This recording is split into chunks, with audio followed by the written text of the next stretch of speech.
Fiche numéro 3. Animer les achats dans la grande distribution. La distribution est un des premiers secteurs à avoir professionnalisé la fonction achat. Ces acheteurs ont contribué à construire une vision économique de la distribution et des pôles industriels d'excellence qui font de la France aujourd'hui un exportateur de premier rang sur ce métier. Premier point, référencer versus acheter. Référencer. Référencer, c'est sélectionner dans un catalogue fournisseur des produits et les introduire dans l'offre en l'état, aux meilleures conditions possibles. Le rôle de l'acheteur, donc, est essentiellement marketing. Sa mission est d'apporter la structure d'offre la plus adaptée à sa clientèle et de dynamiser les ventes par un plan promotionnel approprié. À côté, nous avons la notion d'achat. Acheter, c'est construire un cahier des charges pour négocier un produit totalement ou partiellement personnalisé. Cela implique donc des moyens supplémentaires pour la définition du produit, sa mise au point notamment. Cette technique est donc réservée aux produits à potentiel de fidélisation, de chiffre d'affaires ou bien de différenciation. Le rôle de l'acheteur et des équipes qui l'entourent est très comparable à celui des équipes produits dans une industrie. Voyons la spécificité des techniques d'achat de produits de négoce. La négociation en grande distribution fait face à des contraintes particulières. Les techniques traditionnelles de décomposition des coûts ou de mise en concurrence entre fournisseurs ne sont pas applicables. Peut-on imaginer un hypermarché sans certaines marques, Nutella, Ricard, etc. Pour certains fournisseurs, la recette est totalement secrète et l'acheteur ne peut pas vérifier la légitimité des hausses tarifaires, par exemple Coca-Cola. Par ailleurs, la mission de l'acheteur est double. Premièrement, négocier le meilleur tarif pour maximiser la marge, à prix de vente aligné, bien entendu, sur le mieux-disant.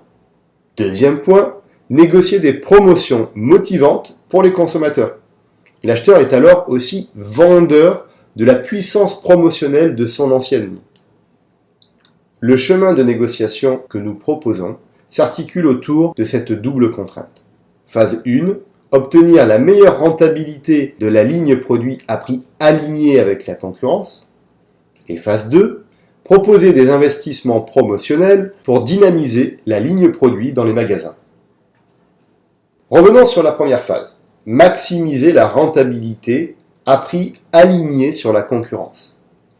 Il s'agit de calculer la hausse moyenne de tarifs pondérée par vos volumes de vente. Les fournisseurs présentent leur hausse de prix sur la base de la moyenne des hausses. Un trompe-l'œil, car la véritable inflation est celle qui s'applique à votre structure d'achat. Il faut donc la recalculer, car l'écart entre l'inflation apparente et l'inflation réelle est un premier objet de négociation. Il faut ensuite déterminer les hausses de tarifs non justifiées.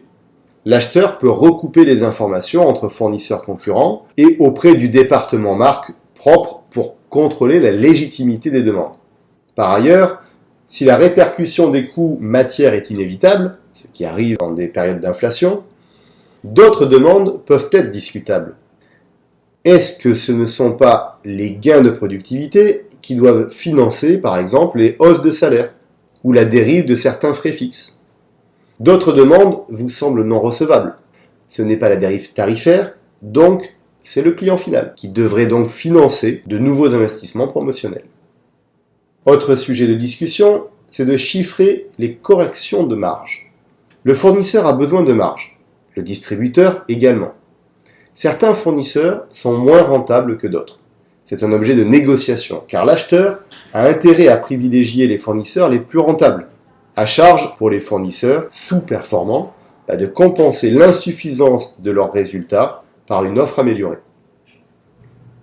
Nous avons également l'analyse du positionnement prix. La rentabilité d'une ligne produit n'a de sens que si elle est calculée sur la base d'un prix de vente aligné sur le mieux-disant à format comparable. C'est également un objet de négociation. Il faut alors synthétiser sous forme d'objectifs de négociation tous ces éléments. La somme des points précédents vous fixe un objectif de négociation que vous pondérerez par le rapport de force. Il est en votre défaveur si vous négociez avec une marque indispensable comme Heineken, Ariel, Heinz, Nutella, Coca, etc., vous ne pouvez objecter qu'une récupération partielle. Il vous est beaucoup plus favorable avec une marque Challenger, qui n'est pas indispensable pour votre centre de distribution. Nous arrivons donc à la phase 2, c'est-à-dire proposer des investissements publicitaires à vos fournisseurs. Une promotion bien montée, c'est du chiffre d'affaires pour tous de suite et un gain de notoriété pour conforter ses parts de marché. C'est donc un investissement. Le distributeur a l'embarras du choix sur les articles à promotionner. C'est la raison pour laquelle sa sélection doit être guidée par deux sujets. Tout d'abord, la demande des consommateurs. Performance des promotions passées, part de marché et évolution des ventes du produit, voire le potentiel marchand du produit, seront alors les points clés. Deuxième argument, c'est le juste retour envers les fournisseurs qui ont joué le partenariat en phase 1, c'est-à-dire sur la partie tarifaire. La justification économique de la demande d'effort de prix est que vous allez donc vous-même rétrocéder cet avantage au client pour l'inciter à essayer le nouveau produit. De plus, cette production marginale n'a que des coûts variables supplémentaires à couvrir. Son point mort est plus faible que celui du cœur de gamme qui couvre donc les frais variables et fixes. Une fois négocié, vous devez concrétiser cet accord. Les objets de négociation et les contreparties à proposer dépendent de votre centrale d'achat. Nous nous borderons uniquement à quelques conseils. Tout d'abord, si l'alignement prix est un impératif dans votre centrale d'achat, alors les remises sur facture seront prioritaires. Si vous avez vendu des prestations, vous devez les concrétiser par un contrat détaillé, réaliser ces prestations et être capable de justifier la réalité des accords, même plusieurs années après. C'est un point fréquent de contrôle. Ce serait une entorse à la concurrence que de demander par écrit ou au téléphone à un fournisseur de faire remonter les prix de vente d'un de vos concurrents pour sauvegarder vos marges. De même, si l'on vous propose de le faire au téléphone ou par email, évitez-le absolument.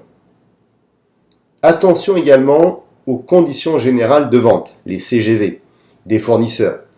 Ils vous desservent systématiquement et vous devez absolument les négocier. Soyez donc attentifs aussi à l'évolution de la législation. Elle est très fréquente, notamment dans le domaine de la grande distribution.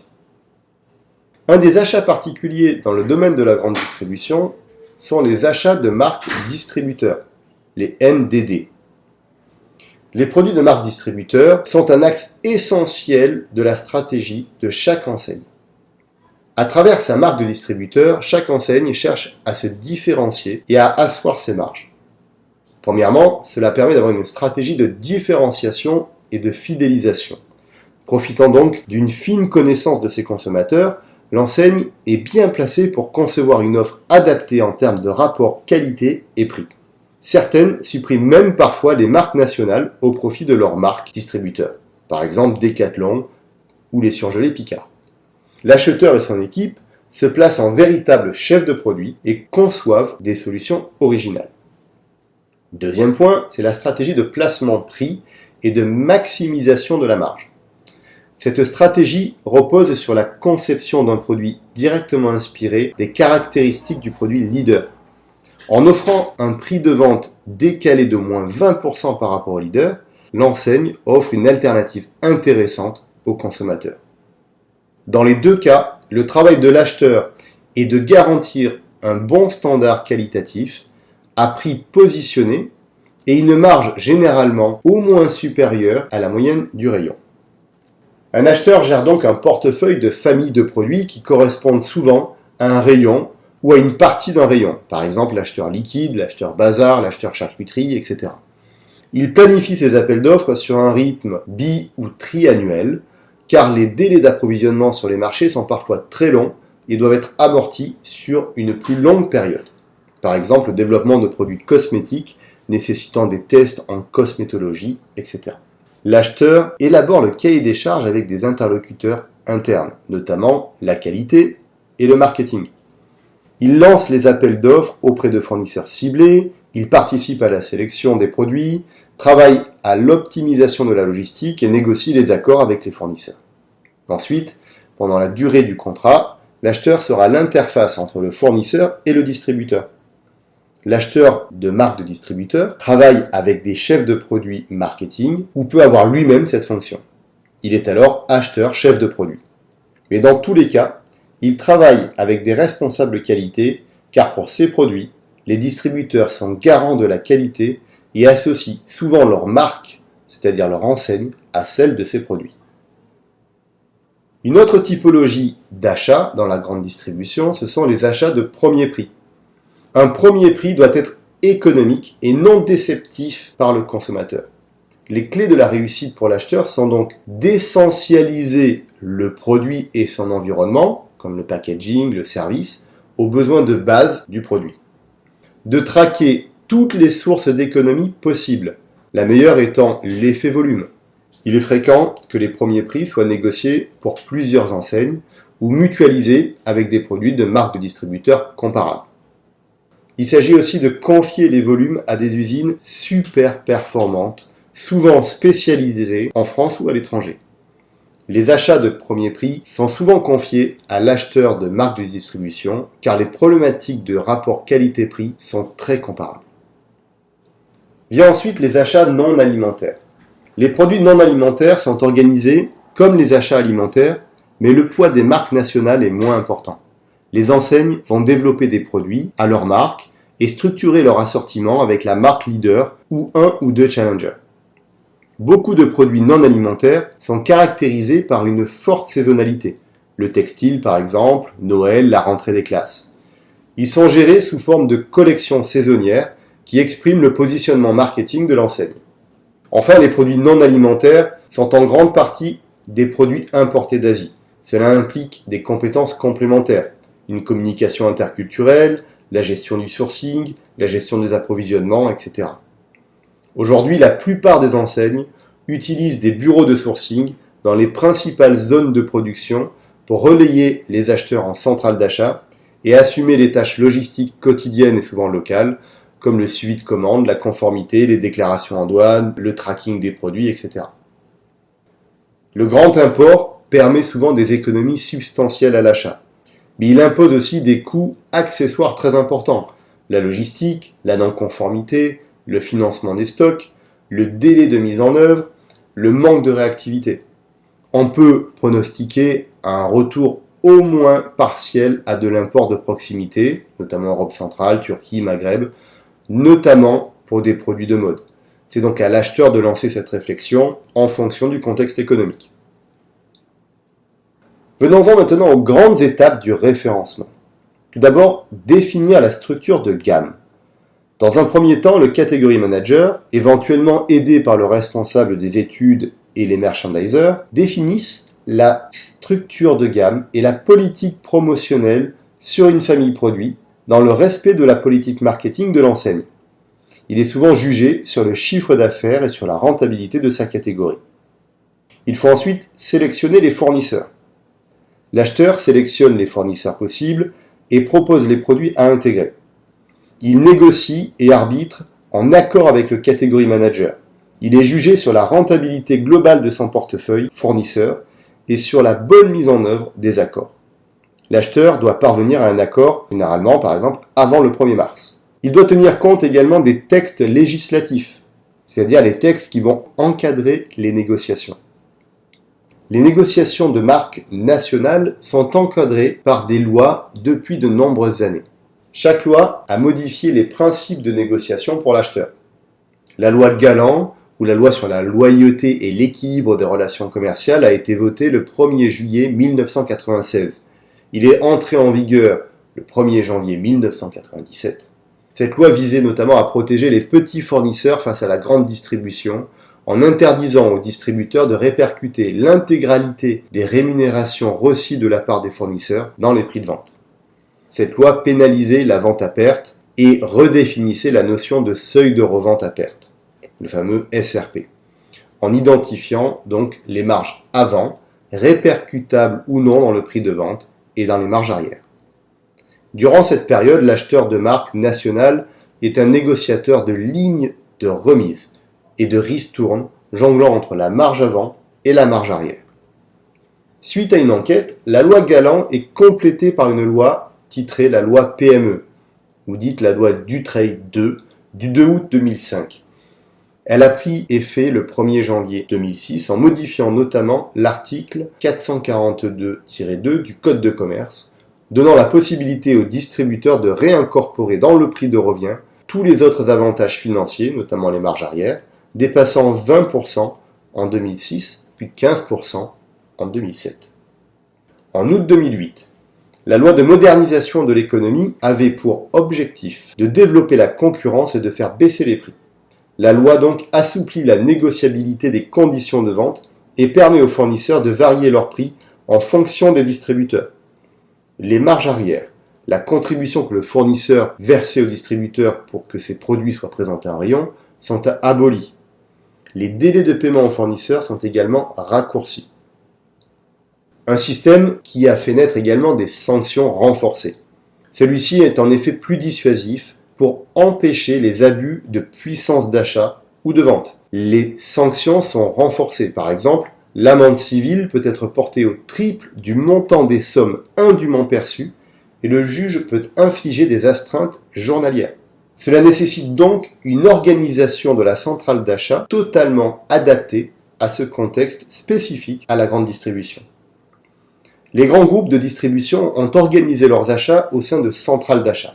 Celles-ci sont essentiellement nationales, mais elles peuvent également être régionales, voire multinationales. Les supercentrales, tout d'abord. Au niveau européen, généralement, on trouve ce que l'on appelle communément des supercentrales. Il s'agit de centrales d'achat regroupant plusieurs distributeurs européens. Elles permettent aux distributeurs de renforcer leur pouvoir de négociation face à de très gros fournisseurs internationaux, comme Mars, Danone, Coca-Cola et ainsi de suite. Elles permettent également de mutualiser les achats de premier prix ou de marques distributeurs. AMS, une centrale européenne basée aux Pays-Bas, regroupe notamment Ahold N.V., Dask Supermarket, ACA, Jerónimo Martin & Filos, Migros, Morrison Supermarket, El Corte Inglés, etc. Les supercentrales négocient un prix européen lorsque le produit est identique. Il y a ensuite les centrales pays. Leur rôle a été décrit plus haut. Si elles bénéficient de l'aide d'une supercentrale, elles se concentreraient sur la négociation de la bonne mise en œuvre des accords négociés en supercentrale et sur la négociation ensuite de produits nationaux. Il y a ensuite les centrales régionales. Ce dispositif a un coût, celui d'ajouter une structure complémentaire, mais il peut s'avérer efficace pour l'ancienne. Une centrale régionale est utile notamment pour acheter en toute proximité des produits difficiles à transporter, comme les légumes par exemple, ou difficiles à acheter en grande quantité, la pêche locale. Acheter localement les meilleurs produits régionaux pour conforter son implantation locale, ou pour compléter un plan promotionnel national. D'une façon générale, c'est dynamiser les marchés de la région. En conclusion, l'absence de processus de fabrication rend l'acheteur de la grande distribution très proche des fonctions marketing. Son rôle crucial dans la réalisation des marges lui impose donc une culture de contrôle de gestion. Et enfin, le bras de fer permanent entre industrie et grande distribution a obligé le législateur à imposer un cadre législatif très strict.